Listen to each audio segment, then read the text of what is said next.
We're thrilled to announce that this week's episode of the Stickers and Scuffs podcast has been presented in partnership with our friends at AT Designs. Based in Scarborough, Ontario, AT Designs has been producing high-quality custom metal products for over 47 years. Their catalog offers a wide range of metal products that can be customized to promote your race team, event, series, or organization. As one of Canada's top manufacturers of metal products, the team at AT Designs takes pride in providing unparalleled care and attention to each item that they produce. Their extensive list of products includes belt buckles, lapel pins, commemorative coins, awards, plaques, keychains, lanyards, and a whole lot more. One of the best things about working with AT Designs is that their work is completed in-house by a team of dedicated Ontario staff. They take pride in ensuring that every product is of top-notch quality.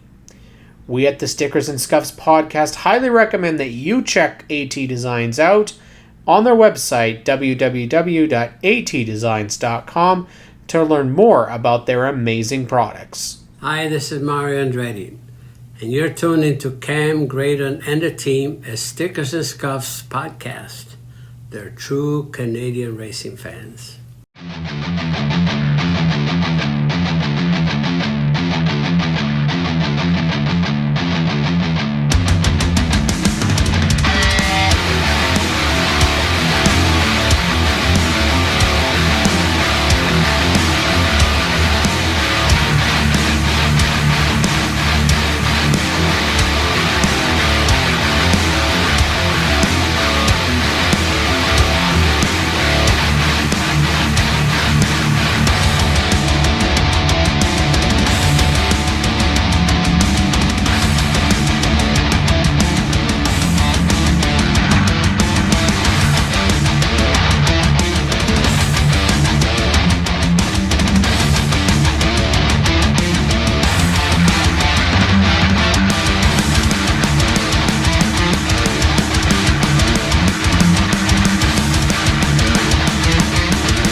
Hello, everybody. Welcome back to Stickers and Scuffs podcast. Cam K, Graydon Bun, back with our good buddy and Stickers and Scuffs racing family member. Carried us around the racetrack and kept us clean. We didn't scuff no stickers this year, which is awesome. A few. Okay, but not us. So that's all that matters. Daniel Bois is here on the podcast. Daniel, magical door opens up behind. And, this is Rose. Do you know how your cat usually comes in? I've got Rose. Come here, Rose. Yeah. So Rose is making an appearance here. They love the camera. Eh? They're funny. All right, Rose. Out. Let's go. It's funny because at the first little bit, you're like, "Oh my god, a ghost!" But yeah. It's it's that time of year, right? I knew you had little people at home, but I didn't think they were that little. So that's definitely true. But man, it's been a while since I got to chat with you.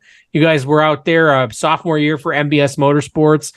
Yeah. Not too bad of a year, but a lot of frustrations and so forth. But how do you feel the 2023 season went for you guys? Lots of up and downs, for sure. We big change in the organization where losing one of our team owners and kind of me taking on a bigger role with kind of the management side of things with the company and stuff like that. Trying to bringing in two more cars into the stable, plus all the regional racing that the two owners do as well. So added a lot to the program, moving shops, different personnel, all kinds of things. So started off pretty rocky. The one thing we could stay positive about is we had good speed in our road course program. Our first oval race, that wasn't good at all. Our car was hitting the track so hard in that first race at Sunset. It wore the sway bar tube right out of the car.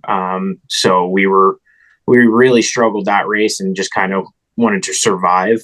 We were also running the new 525 motor from Robert Yates Racing. So it was, we were unsure of what gear to be running. We were unsure how the motor was going to perform. Luckily, the motor performed very well. We were happy with power, just not happy with the way our chassis setup was. And yeah, we're going to keep moving forward and learning from that. But our road course program was pretty good, and we found a few issues throughout the year that made us get a little bit better every race. And with some off-season testing and stuff like that, I think we'll be even better next year. So that's always the positive. Just keep moving forward, right? Yeah, you spoke to it too. And then when you guys kind of hit the ground running last year, you turned some heads and had some strong performances. This year, as you said, there's a bit of transition in the team, but you're still managing to build a notebook for going forward. I mean, you guys, regardless of the ownership group and how that looks, the mentality seems to essentially have stayed the same in terms of like walking before you guys run with the team, going to these tracks and like I say, building a notebook and knowing maybe what you have for them next time around. Yeah, to touch on that, we kind of came in this year, I think, with, in our minds, realistic goals. Mm-hmm. We had said top 10 is a great day for us. That's where we wanted to be, being a small team that's just learning, and with a lot of new guys on the team. Top 10 would have made us happy. And then a top 5 would have felt like a win. Anything more than that is just, a dream stuff. Right. So I think that was a realistic goal to come in with, where a lot of people will come in and be like, wins and top 5s. It's like, you don't understand. These guys are the best of the best. These teams are the best of the best. And no matter how good I think I am, I'm not going to carry the whole car and the organization and everything on just what I can do. So we were pleasantly surprised when we started clipping off the top 10s near the end of the year, and really happy with that finish to the year. And now we can keep building on that. So every year look for a little bit more. So that's kind of where we're at.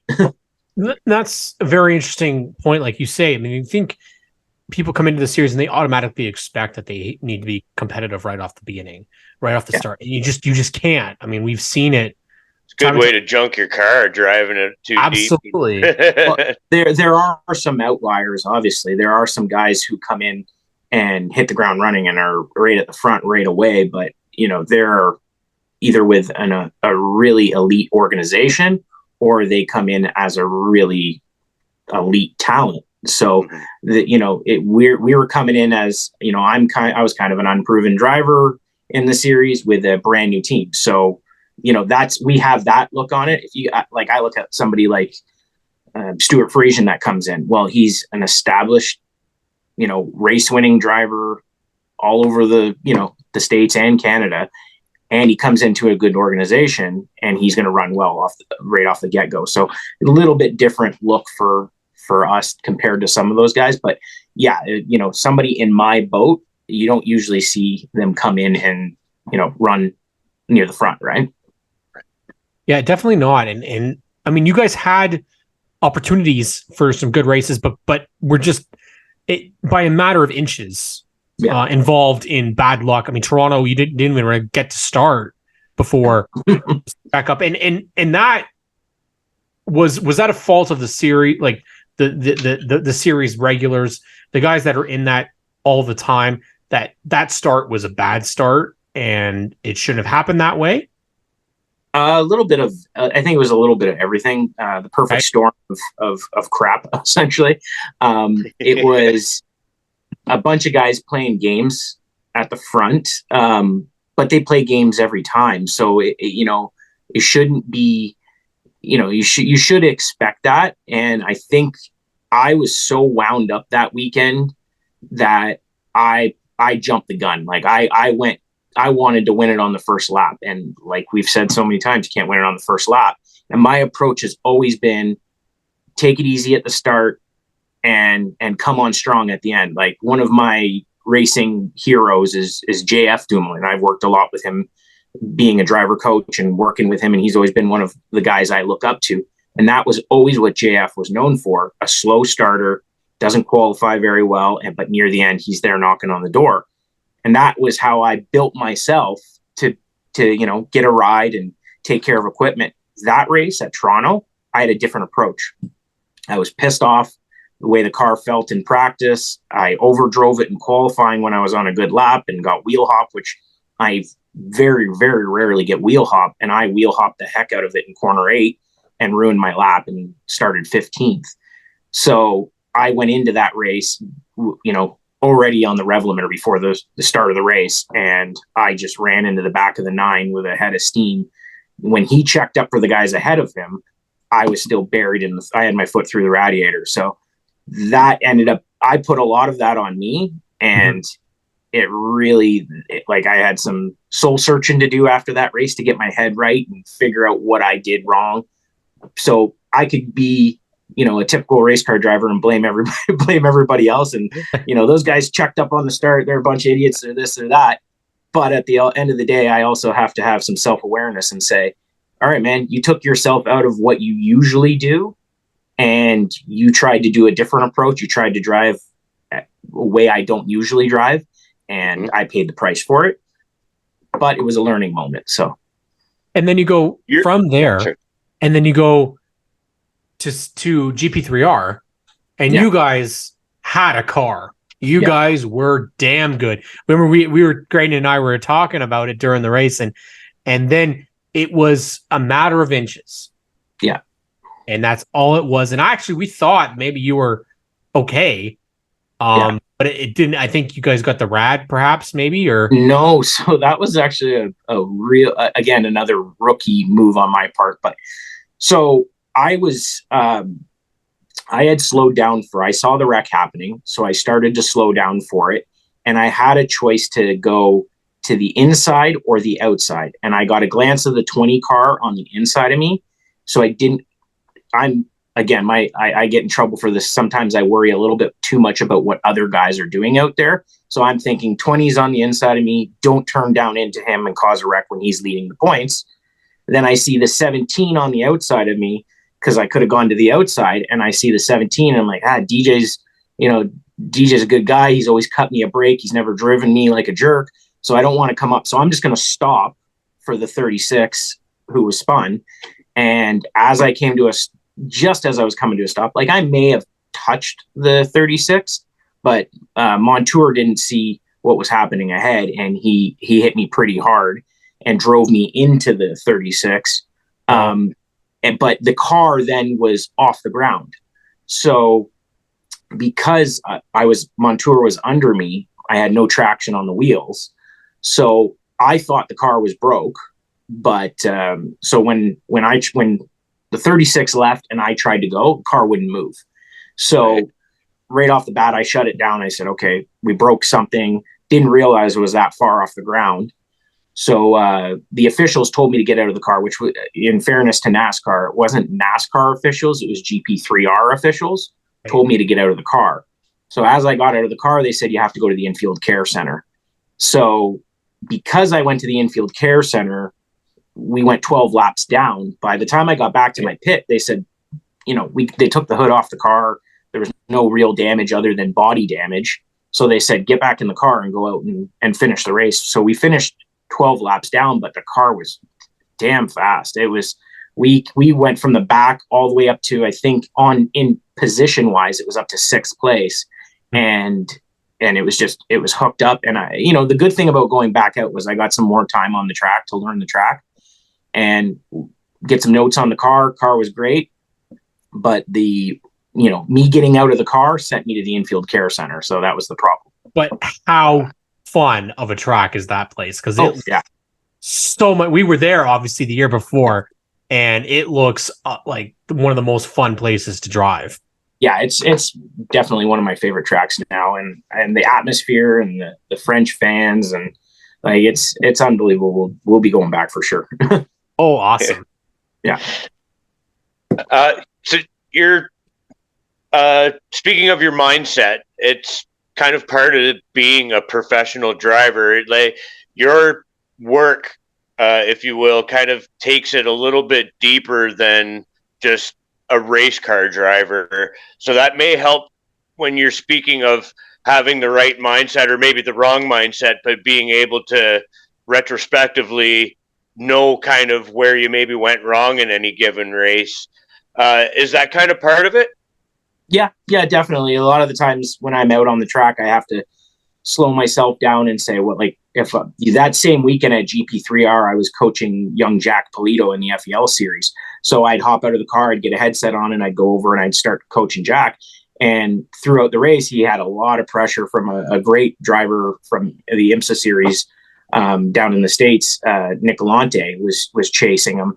And I was coaching Jack on having the right mindset and, how to not let him dictate what you're doing, run your line, this, that. So a lot of times when I'm in the car, I start saying to myself, well, what would you say to Jack or one of the guys from down south that you coach? So I have to, essentially coach myself, but I also am very lucky to have Robin Buck in my corner. So at every race I go to, Robin is usually there and he'll come have a debrief with me after practice qualifying. And then before a race, he comes and has a talk with me and helps build my, pump my tires a little bit and build my confidence up. And it's great to have him in my corner. So that is a good thing to have because, I mean, as you said, you've got to kind of walk the line of the race car driver mentality while also having the driving professional mentality. To have that other influence there to kind of oversee it all has definitely got to be an asset. Yeah, definitely. And for a guy to have Robin Buck, I mean, yeah. What can you say about the guy? I mean, he wins in friggin' Dude's a legend. Yeah, he is. He is a for our series, especially for NASCAR Pinty series, he was one of the guys that was able to take it to the Quebec drivers on the road courses. I still remember him winning in the Quaker State 66 at Circuit Icar, and I believe he won at GP3R2, if I'm not mistaken. He did, and that was probably one of my favorite races I've ever seen because he lapped all the way up to second place in the rain, and that's where I got my rain prowess from. Was Robin teaching me how to search for grip and how there's no one line in the rain. There's multiple lines. It's a lot like dirt racing, right? Where the opposite of looking for moisture, but you're looking for grip, right? So you're the Daniel son to his Miyagi. Literally the Daniel son. Well, and now God, I saw it. I went for it. Well, you better. Should have. Yeah, exactly. It was perfect. And now I kind of want to see a Mr. Miyagi just on his pit sign for next year. Oh, like a movie poster pit sign. Yes.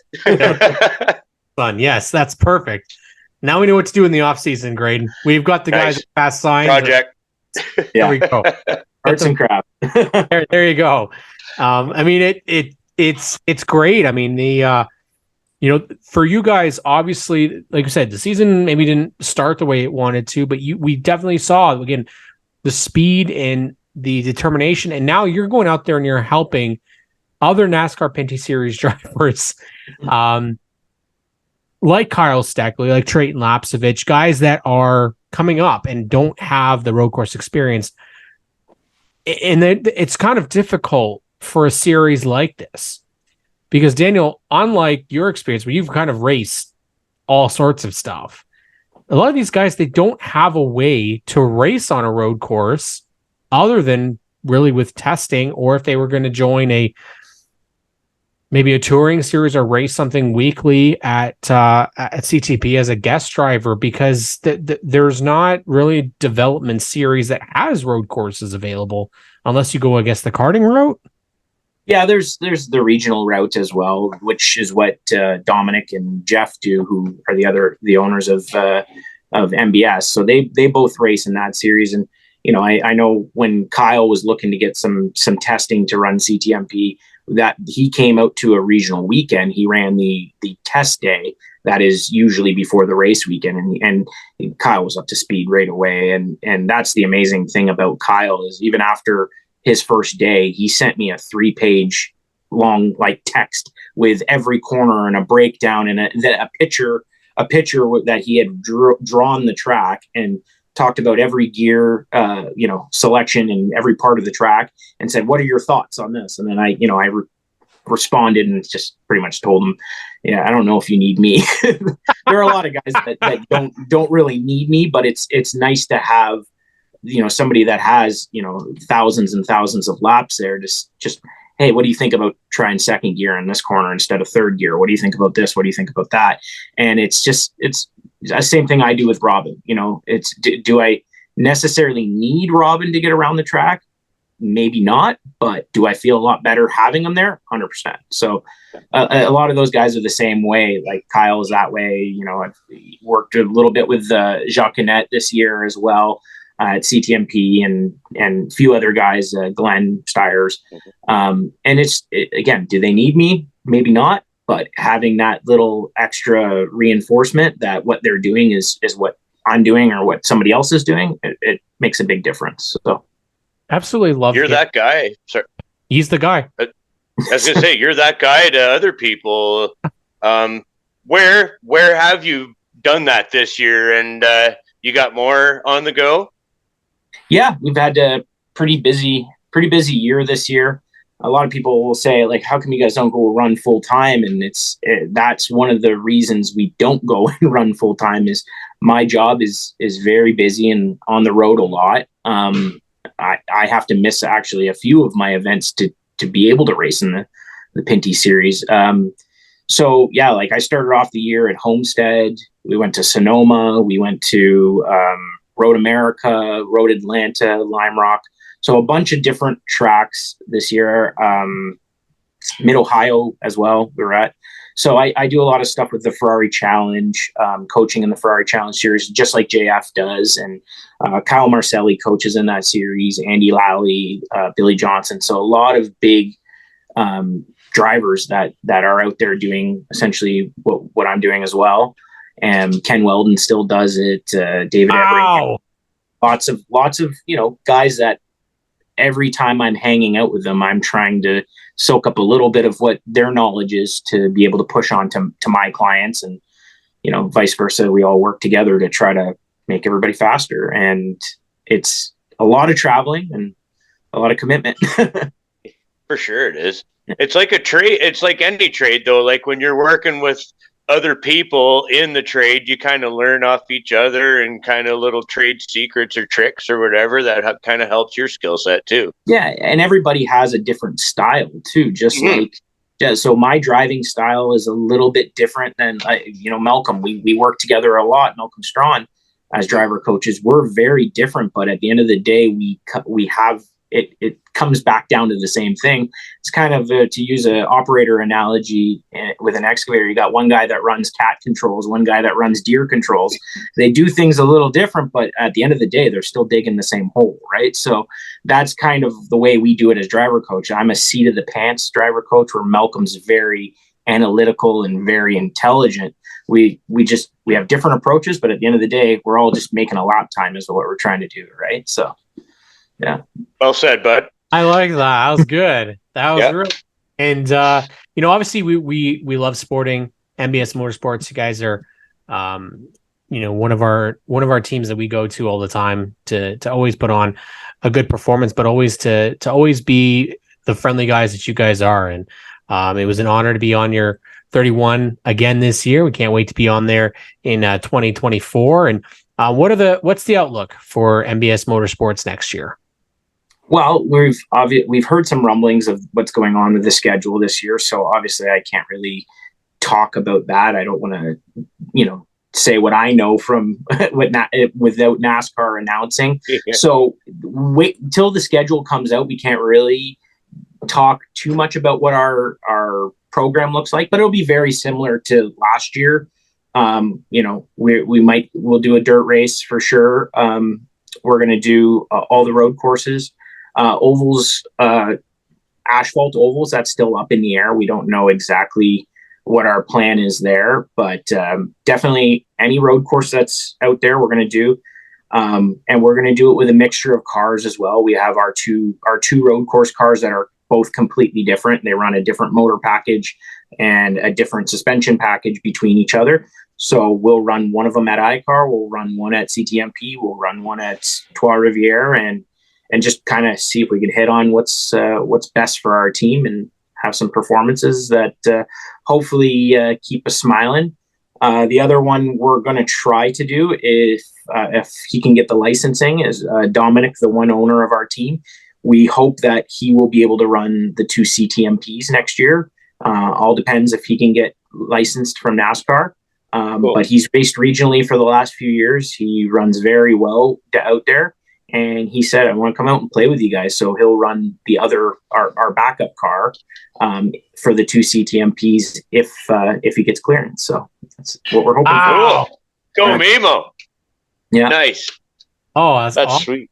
I know Graydon had one more thing he wanted to touch on before we wrap it up. Yeah, before we go, I've seen you post from Calabogie a bunch of times, and I have never been there myself. What's it like going around Calabogie? Because like geographically, it's a really nice looking track, and it looks like a ton of fun. Yeah, it's an amazing track there. It's very busy. So like 21 turns on the full track. I think it's actually Canada's largest or longest road course. Mm-hmm. And they also have what they call their stadium track, where they cut out the one section of the track. That's also a very racy track as well. So phenomenal track. Like I said, very busy. Like you're always doing something there. And the asphalt is like a cheese grater, though. So it's very hard on tires. We went there a couple years ago with the Craftsman Truck Series truck with the FR9 motor in it, and pretty much spun the tires all the way around the track. It was there, and burnt through a set of tires in like 4 laps. So it's very hard on tires, but it is unbelievable fun track. And then Jay Frederick, who's been a part of our team for the last couple of years, he runs a shop there, Power Sport Garage, where he does service on all the different cars that come there. He has a couple Trans Am TA2 cars that run out of his shop and run there. He sells helmets, suits, all that stuff. So he's at Calabogie. He's your guy to get anything you need there and help facilitate your weekend. So cool. Highly recommend it if you get a chance. Definitely got to make sure that people get out there to Calabogie, see our good buddy Jay, and we got to give you the opportunity, Daniel, because you guys once again were out there and showcasing some great people. So opportunity to thank those partners that you had on the 31 car for this past year. Yeah, we had a ton of them this year. Obviously, the most notable ones, the biggest ones on the car this year were Sierra Excavating, which is Mimo Dominic's company. And his company provides a ton to our team, obviously, and with resources and like his own employees, and trucks and trailers and everything. So it's huge there. A&G, the road cleaners, they're a big partner of ours as well. They provide our transport truck that tows our stacker. Plus they're a big supporter at every event. The owners come out a lot to a bunch of the races, big racing enthusiasts as well. So they're a big part of our team. Power Sport Garage was Jay there. He helps any helmets and suits and things like that parts, whatever we need, we get through Jay. As well as him and Brandon, his right-hand man. They come to the track to help us whenever they can. So that's a huge help. Event Matrix was a big supporter of mine this year. They're one of my personal sponsors. They run a bunch of different events. Whenever I go to Quebec to do tire testing and stuff like that for them, any other events that they run for different manufacturers throughout the year, they'll always hire me as their pro driver to come out and do stuff. So very thankful to have Jeff McKegg as a supporter. He's also one of my spotters out there on the track too. So big supporter there. Access Storage came on huge this year, helped us out. Access Storage is a big company that, they support MLS soccer. They support the Raptors, the Maple Leafs. So they put their name on a lot of big corporations. So the fact that they decided to come into NASCAR was huge, and we really appreciate. So any of your storage needs, make sure you stop in an Access Storage. Don't go to the other guy. Support racing.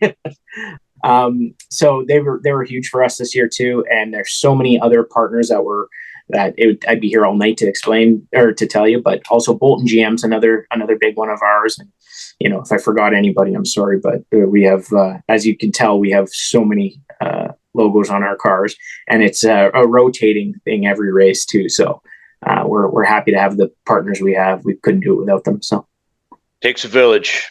Takes a village, and MBS has definitely got a village that we love to support. Thank you, Daniel Bois, for coming on once again. It's Daniel Bois from MBS Motorsports and NASCAR Pinty Series on the Stickers and Scuffs podcast.